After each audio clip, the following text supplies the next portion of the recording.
오늘 우리에게 주시는 생명의 말씀은 민수기 14장 1절에서 10절 말씀입니다. 할렐루야. 한결이 형제님, 은주는 같이 못 왔어요? 언제 하는지 다 보여지거든요. 그렇구나. 안 보는 같은 목사는 다 어떤 분이 오셨는지 안 오셨는지 2층까지 다 보고 있습니다. 부부가 항상 같이 오는데, 우리 한결이 김은주 부부 항상 같이 오는데 혼자 앉아 계시니까 그래요. 옆에 분과 한번 인사하시겠습니다. 샬롬, 축복합니다.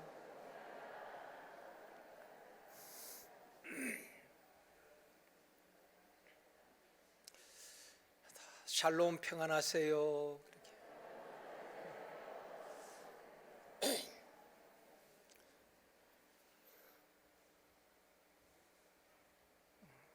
우리 박소연 자매는 오늘 중등부는 같이 못 오고 신랑만 왔는데, 이제 사부 예배도 또 부부 같이 앉아서 보이고 좋아요. 그래, 감사합니다. 호사다마란 말이 있습니다. 한자로 풀이하면은 조울호, 마늘, 일사, 마늘 따, 마기, 말을 쓰고 있습니다. 좋은 일에는 마기도 역사한다는 그런 의미입니다. 사도행전 2장에서 4장까지 초대교회의 아름다운 모습을 우리가 살펴보았습니다. 오순절날 성령 받은 초대교회 성도들이 가치관이 변화되었죠. 그래서 서로 유무상통하게 되어지고 재산과 소유를 팔아서 사도들 발 앞에 가져다 놓고 사도들은 가난한 사람들에게 골고루 나누어 주게 되는 것입니다. 날마다 성전에 모이기를 힘쓰고 주중에는 소그룹으로 가정에서 떡을 떼면서 성도들 간에 서로 돌보고 세워주는 아름다운 공동체였습니다.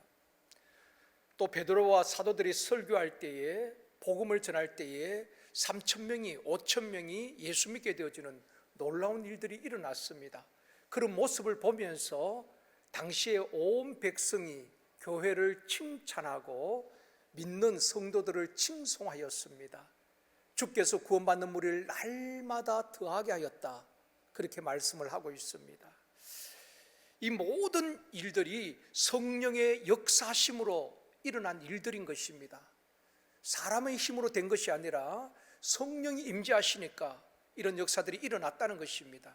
이렇게 아름다웠던 초대교회에 5장에 와서 보면은 찬물을 끼얹듯이 충격적인 사건이 일어나게 됩니다. 아나니아와 삽비라 부부가 자기 소유를 팔아서 헌금을 했습니다. 참 귀한 일이지요. 그런데 그 두 부부가 3시간 간격으로 죽게 됩니다. 그런 비참한 일이 일어나게 됩니다. 오늘 이 시간에는 교회의 거룩성을 회복하라 라는 제목으로 말씀을 드리려고 합니다. 유명한 정치인이나 재벌이나 성공한 사람들은 자서전을 씁니다. 자서전은 안 좋은 것은 다 빼버리고 좋은 것만 기록을 합니다. 그러나 성경은 잘된 사람, 기도 응답받은 사람, 또 축복받은 사람에 대한 기록만 하고 있는 것이 아닙니다. 연약한 인간이 실수하기도 하고 넘어지기도 하고 죄를 범하기도 합니다. 성경은 있는 그대로 사실을 기록하고 있는 것입니다. 노아도 실수한 적이 있었고, 아브라함도 실수했고, 다윗 같은 경우에 엄청난 큰 죄를 지었지요. 그러나 성경은 사실 그대로를 기록하고 있다는 것입니다. 영국의 크로멜 장군에 대한 일화가 있습니다. 크로멜 장군을 어느 화가가 초상화를 그립니다. 그런데 이 크로멜 장군은 얼굴에 큰 점이 있어서 보기 흉했습니다. 화가는 이 크로멜 장군을 기쁘게 하기 위해서 초상화를 그리는데 점을 빼버리고 아주 멋진 모습을 그려서 가지고 왔습니다. 크로멜 장군이 크게 기뻐할 줄 알았는데 반대로 아주 노하면서 왜 점을 이렇게 빼서 내 있는 모습 그대로 그리지 않고 이렇게 그렸느냐고 점 있는 내 모습 그대로 그리도록 다시 명령을 했다고 합니다. 성경은 성령의 감동으로 사실을 그대로 기록을 하고 있는 것입니다.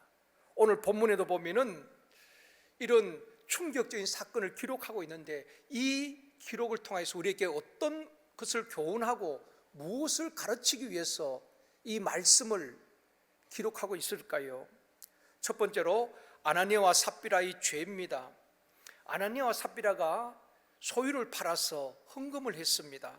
문제는 얼마를 감추고 얼마를 드렸다는 것입니다. 전부인 것처럼 소유를 팔아서 절반만 드렸다 해도 얼마나 대단한 것입니까? 소유를 팔아서 50%만 드려도 참 굉장한 일이지요. 우리는 11조 드리는 것도 부담스러워할 때가 있습니다. 또 언제나 11조를 드리지 못할 때도 있습니다. 소유를 팔아서 안 드린 것도 아니고 드렸습니다. 그런데 하나님께서 그 부부의 생명을 거두어 갔다는 것입니다. 우리 이 말씀을 보면서 하나님 너무 가혹하시지 않는가, 그런 생각을 할 수도 있습니다. 왜 하나님께서 그런 극단적인 조치를 취했을까? 오늘 말씀을 통하여서 하나님의 뜻을 발견할 수 있기를 원합니다. 오늘 본문 말씀을 사이비 종교나 이단들에서 악용을 많이 합니다. 통일교나 신천지나 구원파 하나님의 교회도 마찬가지입니다. 이 본문을 가지고 성도들을 협박하기도 하는 것입니다. 봐라, 전 재산을 다 드려야 하는데 일부만 드렸다가 이렇게 죽었지 않느냐, 그러면서 전 재산 헌금하기 운동을 하고 있습니다. 그래서 이단에 빠진 사람들을 보면은 자기의 모든 집 전 재산을 다 바쳐버리는 것입니다. 그런 일들이 많이 있지요. 사랑하는 성도 여러분, 본문 말씀은 전 재산을 다 팔아서, 소유를 다 팔아서 헌금하라고 말하는 것이 아닙니다. 헌금 절반만 하면은 죽는다, 이렇게 성도들 협박하는 말씀이 아닙니다. 1절 말씀 보시겠습니다. 같이 읽습니다. 아나니아라는 사람이 그의 아내 삽비라와 더불어 소유를 팔아. 아나니아와 삽비라 부부가 소유를 팔았습니다. 사도들이 초대교회 성도들께 너희들이 집을 팔고 소유를 팔아서 헌금하라고 강요한 적이 없습니다. 당시에 드리고 싶어도 드릴 것이 없어서 못 드린 사람들도 많이 있었습니다. 또 소유가 있어도 팔지 않고 드리지 않아도 상관없습니다. 누구도 강요한 적이 없거든요. 하나님께서도 강요한 적이 없습니다. 중요한 것은 아나니아와 삽비라가 소유를 팔고 드리긴 드렸는데 동기가 문제가 된 것입니다. 어떤 동기로 드렸느냐 하는 것입니다. 하나님은 물질이 아니라 그 물질을, 예물을 드리는 사람의 중심을 보시는 것입니다. 오늘 본문 앞부분에 보면은 사도행전 4장 32절 말씀입니다. 같이 읽겠습니다. 믿는 무리가 한 마음과 한 뜻이 되어 모든 물건을 서로 통용하고 자기 재물을 조금이라도 자기 것이라고 하는 이가 하나도 없더라. 오순절 성령 충만을 받은 성도들이 가치관이 완전히 바뀌어졌습니다. 내가 열심히 일하고 수고해서 얻은 소득이지만은 전에는 내 것인 줄 알았는데 성령 받고 나니까 그 가치관이 바뀌었어요. 모든 물질의 주인은 하나님이시란 것입니다. 그것을 깨닫고 자기 재물을 제 것이라고 주장한 사람이 없었습니다. 모든 것은 하나님께서 주신 것이고 또 내게 재물로 얻을 능력을 주셨어. 이렇게 내게 집이 있고 소유가 있는데 주변에 가난하고 어려운 사람들이 많이 있었거든요. 그들은 기꺼이 소유를 팔아서 사도들 발 앞에 가져다 놓고 사도들은 가난한 사람들에게 골고루 나누어 주게 되는 것입니다. 초대교회는 가난한 자도 없었다고 말하고 있는 것입니다. 하나님 주신 것을 가지고 서로 나누고 베풀었던 것입니다. 또 33절에서도 말씀합니다. 같이 읽습니다. 사도들이 큰 권능으로 주 예수의 부활을 증언하니 무리가 큰 은혜를 받아. 초대교회 성도들은 큰 은혜를 받았습니다. 성령 받고 가치관이 변화된 사람, 내 인생의 주인인지 누구인지, 내 인생의 주인이 누구인지를 깨달은 사람, 물질의 주인은 내가 아니라 하나님이시고 나는 물질의 청지기임을 깨달은 사람들, 또 큰 은혜 받은 사람들이 자발적으로 자원해서 소유를 팔아서 사도들 발 앞에 가져온 것입니다. 얼마나 아름다운 모습입니까? 누가 강요한 것이 아닙니다. 그 대표적인 사람이 바나바입니다. 36절 말씀입니다. 같이 읽습니다. 구보로에서 난 레위족 사람이 있으니 이름은 요셉이라. 사도들이 일컬어 바나바라, 번역하면 위로의 아들이라 하니, 이 바나바는 예루살렘 중심에 살던 사람이 아닙니다. 구보로라는 그곳에 살던 또 레위족이었습니다. 이 바나바가 그 은혜를 받고 성령을 받고 가치관이 바뀌어졌죠. 그래서 밭을 팔아서 사도들 발 앞에 가지고 온 것입니다. 사도들이 감동을 받고, 당신이 이렇게 귀한 밭을 팔아서 이렇게 가지고 왔는데 참 어렵고 가난한 사람들에게 큰 위로가 될 것입니다. 당신은 위로자입니다. 그래서 위로의 아들이라는 이름의 뜻을 가진 바나바라는 이름을 붙여준 것입니다. 원래 바나바 이름은 요셉이었거든요.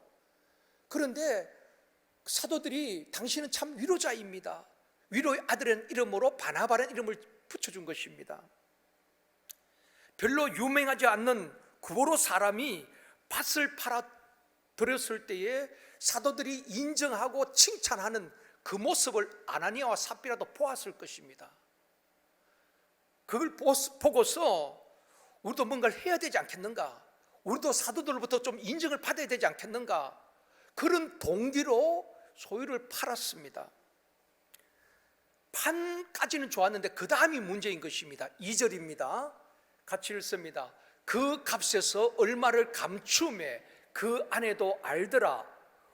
얼마만 가져다가 사도들이 발 앞에 두니. 소유를 팔아서 뭐 절반을 드리고 나머지는 자녀들께 나누어 주고 또 노후를 위해서 좀 저축해 둘 수도 있습니다. 여러분, 그것이 잘못이 아니잖아요. 얼마든지 그렇게 할 수도 있습니다. 문제는 소유를 팔아서 얼마를 감추고 전부인 것처럼 사도 앞에 드렸다는 것입니다. 성령을 속였다는 것입니다. 거짓말을 했다는 것입니다. 그래서 3절에 이렇게 말씀하고 있는 것입니다. 같이 읽습니다. 베드로가 이르되 아나니아야, 어찌하여 내가 성령을 속이고 그 땅값 얼마를 감추었느냐. 베드로가 그렇게 아나니아에게 말하는 것입니다. 내가 어떻게 성령을 속이고 얼마를 감추고 전부인 것처럼 가지고 왔느냐. 여러분, 소유를 팔아서 10분의 1을 드려도 됩니다. 100분의 1을 드려도 문제될 것 하나도 없습니다. 문제는 성령을 속였다는 것입니다. 아나니아와 삽비라는 이런 생각을 했을 수도 있습니다. 우리가 엄밀하게 얼마를 감추어도 하나님이 어떻게 알겠어? 사도들이 어떻게 알겠어?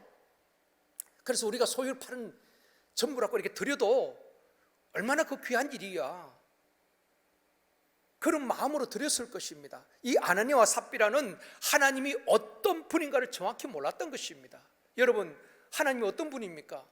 우리가 믿는 전능하신 하나님, 창조주 하나님은 어떤 분이십니까? 우리의 모든 것을 알고 계신 분이시란 것입니다. 시편 139편 1절, 2절, 4절에서 말씀하고 있습니다. 같이 읽겠습니다. 여호와여, 주께서 나를 살펴보셨으므로 나를 아시나이다. 주께서 내가 앉고 일어섬을 아시고 멀리서도 나의 생각을 밝히 아시오며 여호와여, 내 혀의 말을 알지 못하는 것이 하나도 없으시나이다. 우리 주님은 우리를 살피시고 모든 것을 알고 계신다는 것입니다. 나의 앉고 일어섬을 아시고 우리의 생각을 아시고 은밀한 중에 말하는 것까지도 다 아신다는 것입니다. 우리가 골방에서 기도할지도 그 기도를 들으시는 분인 줄 믿습니다. 은밀하게 죄를 범해도 사람은 몰라도 하나님은 정확하게 알고 있다는 것입니다. 다윗을 보십시오. 은밀하게 우리아를 죽이지요. 은밀하게 죄를 범했습니다. 사람은 모르집니다. 그러나 하나님은 정확하게 다 보고 계시고 나단을 보내시고 책망하신 것입니다. 전능하신 하나님은 우리의 생각과 중심을 살피시고 다 알고 계시는 분이신 것입니다. 그런데 아나니아와 삽비라는 하나님은 어떻게 알겠어? 우리가 얼마를 감춘다 한들 사도들이 어떻게 알겠어? 그렇게 얼마를 감추고 얼마를 드렸던 것입니다. 거짓말을 했다는 것입니다. 초대교회 사도들이 헌금을 강요한 것 아닙니다. 일람표를 붙여놓고 누구는 집을 바쳤고 누구는 밭을 바쳤고 그렇게 경쟁시킨 것 아닙니다. 성령 충만한 사람들이, 가치관이 변화된 사람들이, 물질의 주인이 하나님이심을 아는 사람들이, 큰 은혜를 받은 초대교회 성도들이 자원해서 소유를 팔아서 사도들 발 앞에 가져왔다는 것입니다. 그러나 아나니와 삽비라는 헌금하는 동기가 불순했습니다. 사도들에게 인정받고 싶었고 다른 사람이 저렇게 하는데 어쩌면 시기심에서 그들도 마음에 내키지 않았지만은 그렇게 했던 것 같습니다. 받은 은혜 감사해서 드린 것도 아니고 헌금에서 인정받고 칭찬받고 싶은 그런 동기에서 소유를 팔았습니다. 돈을 딱 보니까 욕심이 생기는 것입니다. 이 돈을 어떻게 다 드려? 그러니까 부부가 똑같이 마음이 일치가 된 것입니다. 얼마를 감추고 전부인 것처럼 사도들에게 거짓말한 것입니다. 아나니아와 삽비라는 성령을 속이고 하나님을 속이고 거짓말한 것입니다. 이것이 큰 죄라는 것입니다. 두 번째로, 당신은 누구의 지배를 받고 있습니까?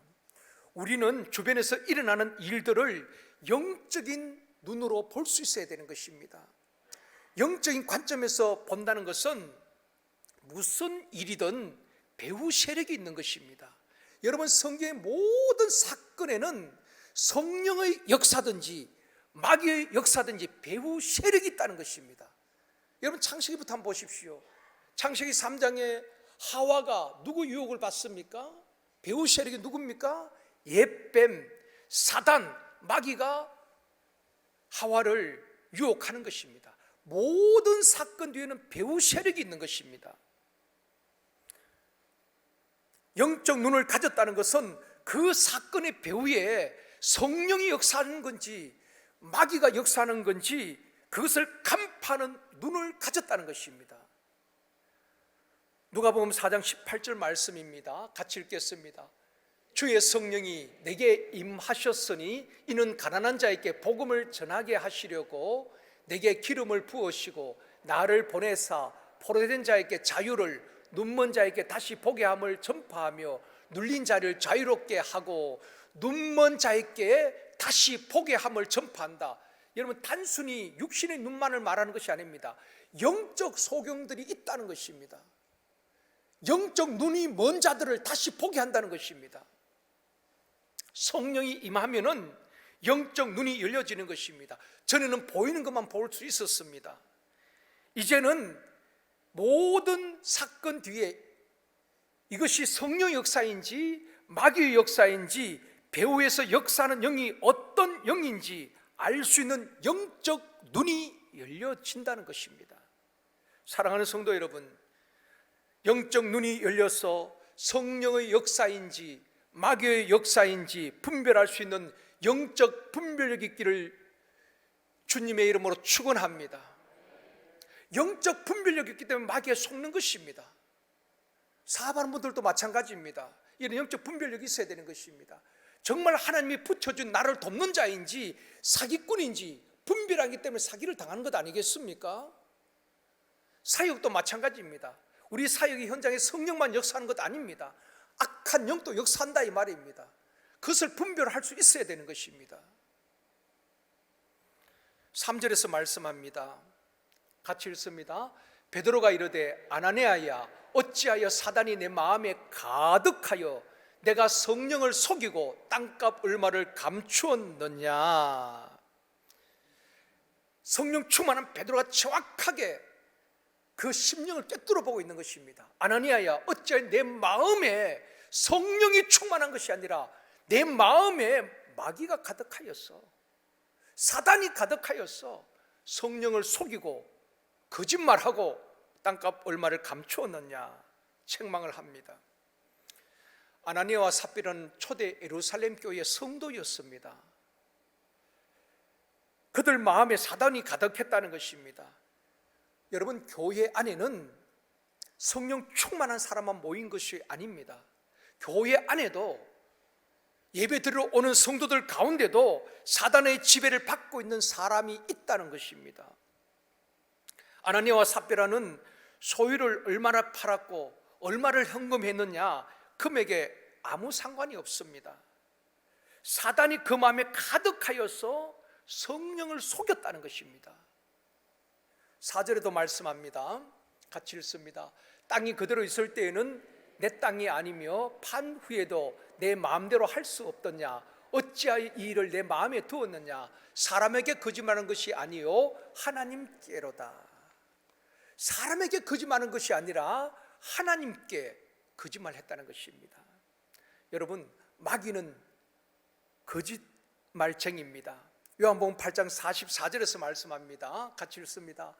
너희는 너희 아비 마귀에게서 났으니 너희 아비의 욕심대로 너희도 행하고자 하느니라. 그는 처음부터 살인한 자요, 진리가 그 속에 없으므로 진리에 서지 못하고 거짓을 말할 때마다 제 것으로 말하나니 이는 그가 거짓말쟁이요 거짓의 아비가 되었습니다. 여러분, 마귀는, 사단은 특징이 있습니다. 거짓말하고 이간시키고 분리시키고 하나님을 대적하고 공동체를 무너뜨리는 것입니다. 하나님께서 세워주신 아담과 하와 처음 가정 아닙니까? 그 가정을 무너뜨린 장본인이 사단입니다. 사단이 그 가정을 무너뜨린 것 아니겠습니까?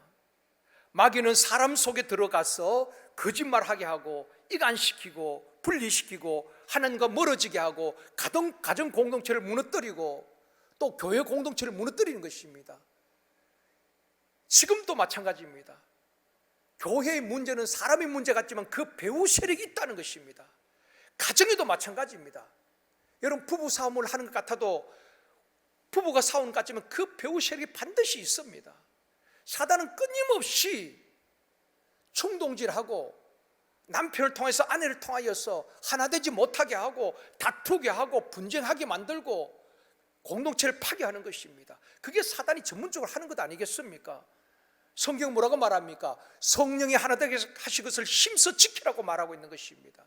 그래서 여러분, 가정에서도 성령이 역사하고 있는지 악한 영이 역사하고 있는지 분별되어야 되는 것입니다. 우리 샘터에서도 지금 성령이 역사하시는지 어느 누구를 통해서 사단이 역사하고 있는지 그것을 분별해야지 기도하고 싸워 이겨낼 수가 있다는 것입니다. 마귀는 사람 속에 들어가서 역사하는 것입니다. 요한복음 13장 2절 말씀 같이 읽습니다. 마귀가 벌써 시몬의 아들 가룟 유다의 마음에 예수를 팔려는 생각을 넣었더라. 가룟 유다가 처음부터 예수를 팔겠다고 따라다닌 것 아닙니다. 충성했지요. 그런데 가룟 유다의 마음에 마귀가 예수를 팔려는 생각을 넣었다는 것입니다. 그때부터 가룟 유다는 완전히 딴 사람이 되는 것입니다. 어떻게 하면 예수를 팔 것인가, 예수를 팔려는 생각에 사로잡히게 되는 것입니다. 마귀가 완전히 가룟 유다를 지배하고 이끌어가는 것입니다. 가룟 유다의 마음에 예수를 팔려는 생각을 넣은 영적 존재가 있다는 것입니다. 여러분, 생각은 다 내 생각이 아닙니다. 생각의 가라지를 뿌리는 영적 존재가 있다는 것입니다. 그것이 바로 사탄인 것입니다.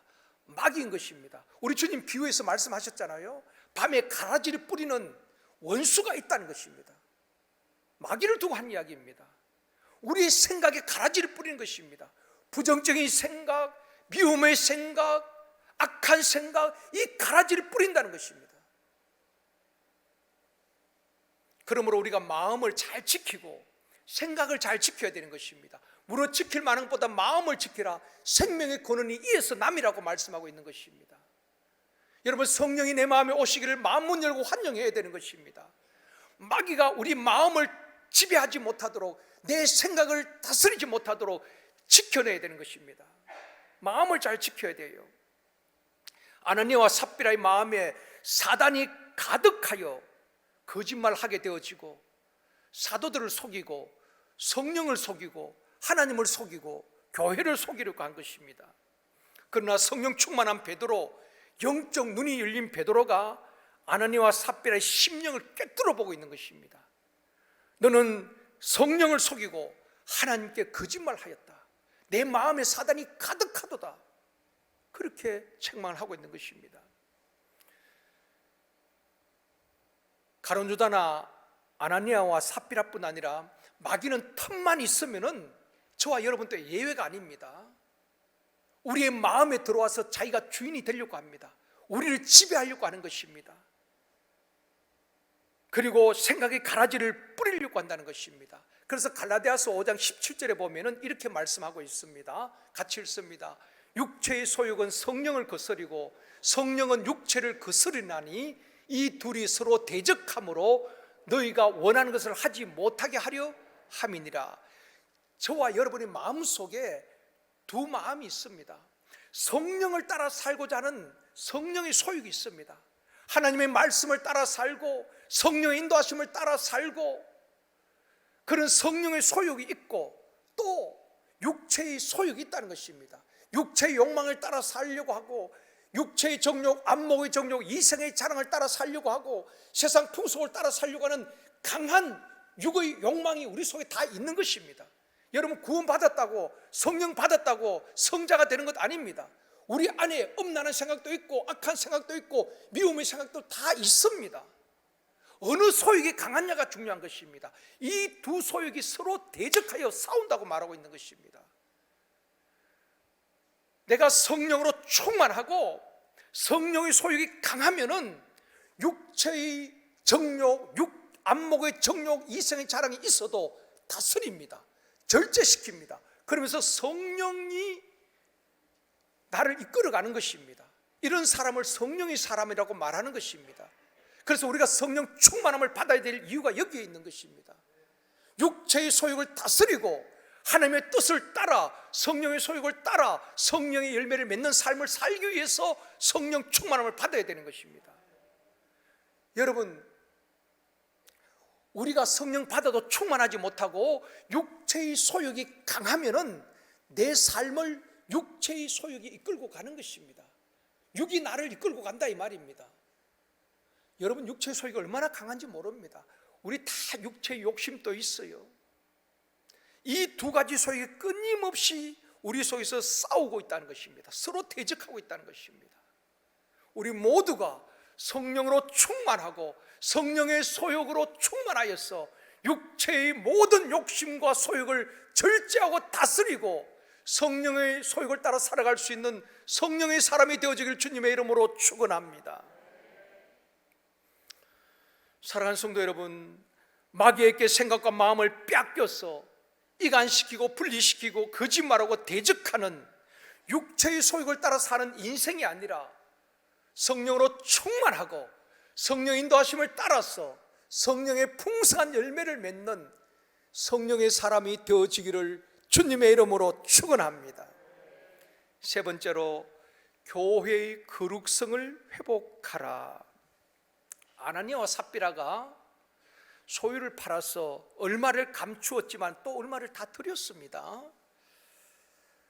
그런데 그 부부가 3시간 간격으로 죽게 됩니다. 우리가 생각할 때 하나님 너무 하신 것 아닙니까? 하나님께서 왜 이런 극단적인 조치를 취했을까요? 이유가 있습니다.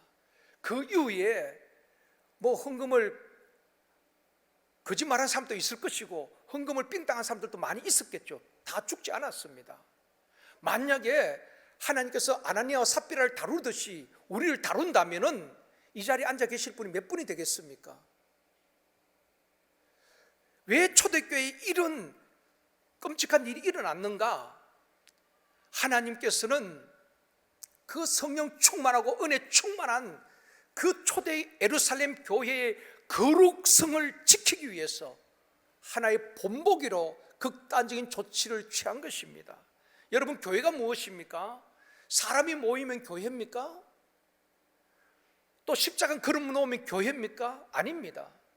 성령이 임재하시는 거룩한 공동체가 교회인 것입니다.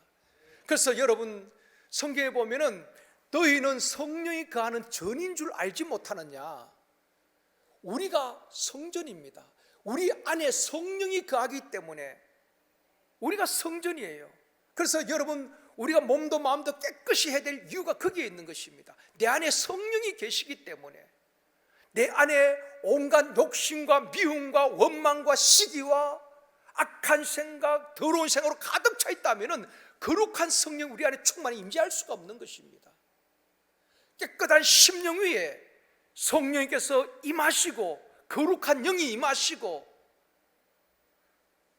그 깨끗한 그릇에 우리에게 모든 것을 더하여 주시는 것입니다. 교회의 본질은 거룩함인 것입니다. 우리가 무슨 사역을 많이 하고 그것보다 더 중요한 것은 정말 우리가 거룩한 삶을 살아가는 것입니다. 우리 주님께서 예루살렘 성전에 들어가셨을 때에 성전에 들어가 보니까 비둘기를 팔고 돈을 받고 완전 난장판이었습니다. 그때 우리 주님이 어떻게 하십니까?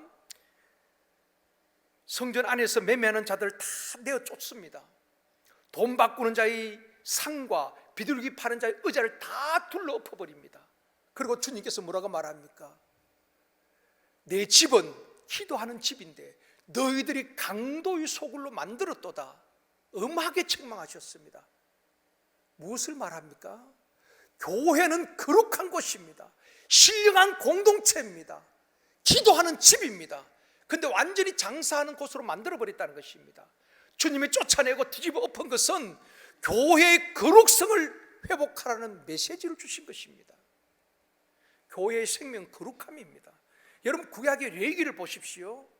구약 성경 전체를 보면은 하나님이 이스라엘 백성들이 원하는 것이 무엇입니까? 열심히 충성하고 열심히 봉사하고 그거 말씀하시지 않았습니다. 레위기나 구약 전체에 선지자를 통해서 주는 메시지는 거룩함입니다. 내가 거룩하니 너희들도 거룩하라. 거룩한 공동체, 그가 선민인 것입니다. 하나님 것은 이스라엘 백성들에게 거룩을 요구하신 것입니다. 오늘날 이 시대에 우리에게 요구하신 것이 뭔지 아셔요? 베드로전서 1장 16절입니다. 같이 읽습니다. 기록되었으되 내가 거룩하니 너희도 거룩할지어다 하셨느니라. 우리가 얼마나 열심히 사역을 하고 얼마나 많이 봉사를 하고 얼마나 많이 헌금을 했느냐, 그것보다도 우리 하나님이 원하시는 것은 내가 거룩하니 너희들도 거룩해라. 우리가 열심히 봉사하면서도 남을 미워하고 시기하고 원수 맺고 당을 짓고 그렇다면 우리 하나님 기뻐하시지 않는다는 것입니다. 사역이 좀 부족해도 괜찮습니다.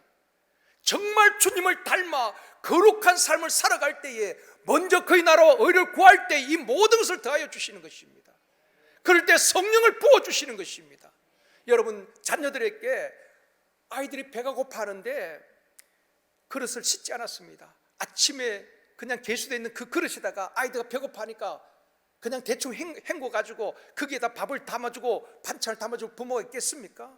배가 고파도 좀 기다리게 하고 그릇을 깨끗이 씻고 깨끗한 그릇에 아이들이 먹을 음식을 담아주는 것 아니겠습니까? 하나님께서 우리에게 복을 주시지 않는 것이 아닙니다. 성령을 주시지 않는 것이 아니라 우리의 심령이 너무나 부패해져 있는 것입니다. 만물보다 부패한 것이 우리 마음이라고 했습니다. 우리 마음에 온갖 욕심과 탐심과 시기와 원망과 질투, 정오심으로 가득 차 있는 그곳에 거룩한 영이 충만히 임재할 수가 없는 것입니다. 그래서 너희가 깨끗한 그릇이 되어지면은 하나님께서 귀하게 쓰시겠다고 디모데서에서 말씀하고 있지 않습니까? 우리가 그릇이 깨끗할 때에 우리 하나님께서 그 깨끗한 그릇 위에 믿음을 담아주시고 성령을 부어주시고 우리가 구하지 아니한 모든 것 더하여 주실 줄 믿습니다. 이것이 하나님의 원리입니다. 우리는 온갖 부패한 심령 그대로 성령을 달라고 이것을 달라고 저것을 달라고 구하고 있다는 것입니다. 우리가 거룩한 삶을 살기 위해서 죄와 피 흘리기까지 싸우고 믿음으로 하나님 앞에 섰을 때에 우리가 구하지 않은까지도 다 더하여 주실 줄 믿습니다. 독생자까지 주신 그분이 무엇이 아깝겠습니까? 우리의 필요한 물질, 일터, 우리 자녀들 가는 길을 우리 하나님께서 안 열어주시겠습니까? 그래서 우리 하나님은 내가 거룩하니 너희들도 거룩하라. 신앙생활은 주님을 닮아가는 것입니다. 내 스타일대로 신앙생활을 하는 것 아닙니다. 나를 끊고 내 자아를 끊고 교만을 끊고 욕심을 끊고 옛사람을 벗어버리고 주님을 닮아가는 것입니다. 이것을 신학적으로 성화라고 말하는 것입니다. 하루아침에 우리가 성화가 되는 것이 아닙니다. 죄와 싸우고 날마다 말씀 앞에서 내 자신을 비춰보고 버릴 것 버리고, 그래서 바울은 모든 것을 배설물같이 버린다고 말하고 있지 않습니까? 그러면서 날마다 주님을 닮아가는 그리스도의 장성한 분량에 이르도록 성장해 가는 것이 신앙생활 아니겠습니까?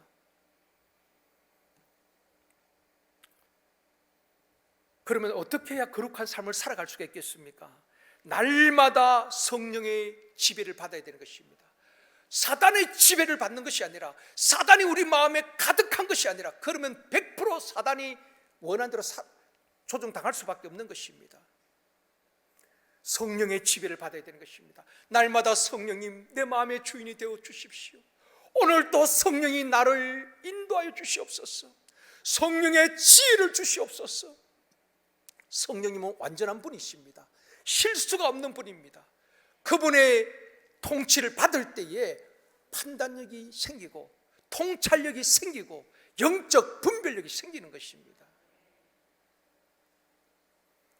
어떻게 우리가 그렇게 줄 수 있겠습니까? 디모데전서 4장 5절입니다. 이번 주 암송 말씀입니다. 같이 읽습니다. 하나님의 말씀과 기도로 거룩하여 짐이라. 여러분, 거룩함은 내가 신앙생활을 오래 했기 때문에 거룩한 것 아닙니다. 목사기 때문에 거룩한 것 아닙니다. 거룩한 척 한다고 거룩한 것도 아닙니다. 말씀과 기도로 거룩하여 짐이라. 말씀을 읽고 묵상하고 큐티하고 그 말씀에 나를 순종시키는 것입니다. 말씀에 정복당하는 것입니다. 그 말씀 붙들고 기도하는 것입니다. 그럴 때에 우리가 거룩한 삶을 살아갈 수가 있는 것입니다. 그럴 때 우리 하나님께서는 그 거룩한 심령 위에 은혜를 부어주시고 성령을 부어주시고 세상에 줄 수 없고 빼앗을 수 없는 평안과 샘솟는 기쁨을 부어주시는 것입니다. 말씀을 맺겠습니다. 사랑하는 성도 여러분, 성령 충만하고 은혜롭던 초대교회에 아나니아와 삽비라 사건은 큰 충격이었습니다. 왜 하나님께서 이런 극단적인 조치를 취했을까요? 오늘 본문 맨 마지막 절에서 그렇게 말씀하고 있습니다. 온 교회와 이 일을 듣는 사람들이 다 크게 두려워하니라.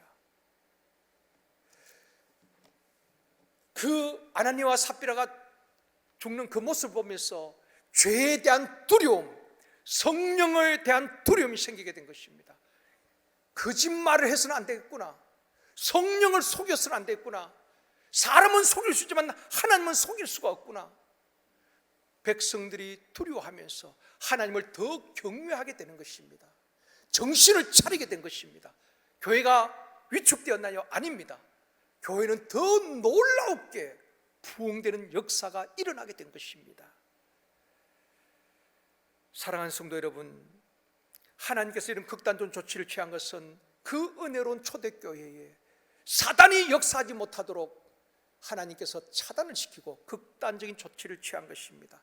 그리고 초대교회 성도들이 변질되지 않도록, 세상과 타협하지 않도록, 성령을 속이지 않도록, 정신 차리도록 그렇게 그런 조치를 취한 것입니다. 우리 모두가 말씀과 성령으로, 말씀과 기도로 거룩한 삶을 살고 교회의 거룩성을 회복하고 교회의 거룩성을 지켜낼 수 있기를 원합니다. 얼마나 숫자가 많이 모이느냐, 교회 사이즈가 얼마냐, 건물이 얼마나 좋냐, 우리 주님 그거 보시지 않습니다. 내가 거룩하니 너희들도 거룩한 삶을 살아라.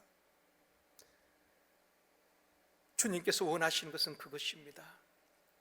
거세게 밀려오는 세속의 물결 앞에 힘없이 주저앉아 버리는 교회가 아니라 정말 교회의 거룩성을 회복하고 그 거룩함을 지켜내는 우리 제일성도교회가 되어지기를 원합니다. 우리가 지역을 섬기고 세계 선교하는 것도 중요합니다. 교회의 거룩성이 무너지면 다 무너지는 것입니다. 우리가 먼저 개인적으로 성령이 거하는 전인 우리가 하나님 앞에 거룩한 삶을 살고 교회의 거룩성을 회복하고 거룩성을 지켜낼 때에 그 거룩한 곳에 성령이 임하는 겁니다. 심령에 성령이 임하고 그 거룩한 교회에 성령이 임할 때에 표적과 기사가 나타나게 되어지고 하나님의 놀라운 역사들이 일어나게 될 줄 믿습니다. 우리 개인과 우리 교회의 거룩을 회복하고 거룩성을 지켜내는 우리 모두가 되어지기를 주님의 이름으로 축원합니다.